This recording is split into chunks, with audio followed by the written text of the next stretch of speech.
योगिनी एकादशी की जय हो, कन्हैया जी की जय हो विष्णु भगवान की जय हो। आषाढ़ मास के कृष्ण पक्ष की एकादशी को भगवान नारायण की पूजा आराधना की जाती है। श्री नारायण भगवान विष्णु का ही एक नाम है। अन्य एकादशियों के समान ही भगवान विष्णु अथवा उनके श्री नारायण रूप की पूजा आराधना करें और दान आदि क्रियाएं पूर्ण करें। इस एकादशी का व्रत करने से संपूर्ण पापों का क्षय होता है और पीपल का पेड़ काटने जैसे पाप तक से मुक्ति मिल जाती है। किसी के दिए हुए श्राप तक निवारण हो जाता है। योगिनी एकादशी का व्रत करने से इस व्रत को करने वाला इस लोक में सभी सुखों को भोगकर अंत में मोक्ष को प्राप्त कर हरि चरणों में निवास प्राप्त करता है, ऐसा शास्त्रों का कथन है। धर्मव्याध युधिष्ठिर बोले, हे जनार्दन, मैंने ज्येष्ठ मास के शुक्ल पक्ष की निर्जला एकादशी की कथा सुनी। अब कृपा करके आषाढ़ मास के कृष्ण पक्ष की एकादशी की कथा वर्णन कीजिए। इस एकादशी का नाम क्या है तथा इसका माहात्म्य क्या है, सो वर्णन कीजिए। श्री कृष्ण भगवान बोले, हे राजन, आषाढ़ मास के कृष्ण पक्ष की एकादशी का नाम योगिनी है। इसके व्रत से समस्त पाप नष्ट हो जाते हैं और इस लोक में भोग तथा परलोक में मुक्ति देने वाला है। हे राजेश्वर, यह एकादशी तीनों लोक में प्रसिद्ध है। इस व्रत से पाप नष्ट हो जाते हैं। आपसे पुराण में कही हुई कथा कहता हूँ, ध्यान पूर्वक सुनो। अलकापुरी नाम की नगरी में कुबेर नाम का राजा राज्य करता था। वह शिव भक्त था।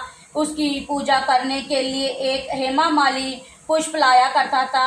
उसके विशाल लक्ष्मी नामिका अत्यंत सुंदर स्त्री थी। एक दिन वह मानसरोवर से पुष्प ले आया, परंतु काम होने के कारण पुष्पों को रखकर अपनी स्त्री के साथ रमण करने लगा और दोपहर तक ना गया। जब राजा कुबेर को उसकी राह देखते देखते दोपहर हो गई तो उसने क्रोध पूर्वक अपने सेवकों को आज्ञा दी कि तुम लोग जाकर हेमा माली का पता लगाओ कि अभी तक पुष्प क्यों नहीं लाया है। जब सेवकों ने उसे पता लगाया कि वह कुबेर के पास आकर कहने लगे, हे राजन, वह माली अभी तक अपनी स्त्री के साथ रमण कर रहा है। सेवकों की बात को सुनकर कुबेर ने हेमा माली को बुलाने की आज्ञा दी। हेमा माली राजा कुबेर के सम्मुख डर से कांपता हुआ उपस्थित हुआ। उसको देखकर राजा कुबेर अत्यंत क्रोध आया। उसके होठ फड़फड़ाने लगे। उसने कहा, रे पापी, मां, नीच, कामी, तूने मेरे परम पूजनीय ईश्वर शिव जी का अनादर किया है। इससे मैं तुझे श्राप देता हूँ कि तू स्त्री का वियोग भोगे और मृत्यु लोक में जाकर कोढ़ी होगा। कुबेर के श्राप के प्रभाव से वह उसी क्षण स्वर्ग से पृथ्वी पर गिरा और कोढ़ी हो गया। उसकी स्त्री भी उसी समय उसे बिछड़ गई। मृत्यु लोक में आकर उसने कहा, महा दुख भोगे, परंतु शिव जी की भक्ति के प्रभाव से उनकी बुद्धि मलिन न हुई और पिछले जन्म की भी शुद्ध न रही। इसीलिए वह अनेक दुखों को भोगता हुआ अनेक पूर्व जन्मों के कुकर्मों का स्मरण करता हुआ हिमालय पर्वत की तरफ चल दिया। वहां पर चलते चलते मार्कंडेय ऋषि के आश्रम पर पहुंचा। वह ऋषि अत्यंत हृदय तपशाली थे। वह दूसरे ब्रह्मा के समान प्रतीत हो रहे थे। उनका वह आश्रम ब्रह्मा की सभा के समान शोभा दे रहा था। उनको देखकर वह हेमा माली वहां गया और उनको प्रणाम करके उनके चरणों में गिर पड़ा। उन्होंने देखकर मार्कंडेय ऋषि बोले कि तूने कौन सा खोटा कर्म किया है जिससे तू कौड़ी हुआ और महान दुख भोग रहा है। इस पर हेमा माली बोला, हे मुनि, मैं यमराज कुबेर का सेवक था। मेरा नाम हेमा माली है। राजा की पूजा के लिए नित्य प्रति पुष्प लाया करता था। एक दिन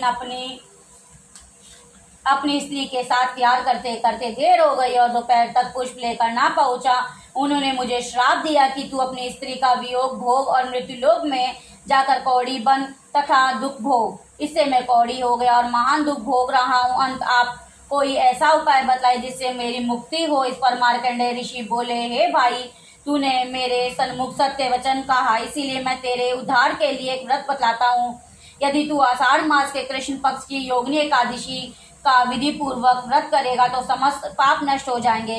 इस पर हेमा माली बहुत प्रसन्न हुआ और मुनि के वचनों के अनुसार योगिनी एकादशी विधि पूर्वक व्रत किया। इसके प्रभाव से वह अपने पुराने रूप में आ गया और अपनी स्त्री के साथ विहार करने लगा। हे राजन, इस योगिनी की कथा का फल 88 सहस्त्र ब्राह्मणों के भोजन कराने के बराबर है। इसके व्रत से समस्त पाप दूर होते हैं और अंत में स्वर्ग मिलता है। श्री कृष्ण गोविंद हरे मुरारी, हे नाथी नारायण वासुदेव। श्री कृष्ण गोविंद हरे मुरारी, हे नाथी नारायण वासुदेव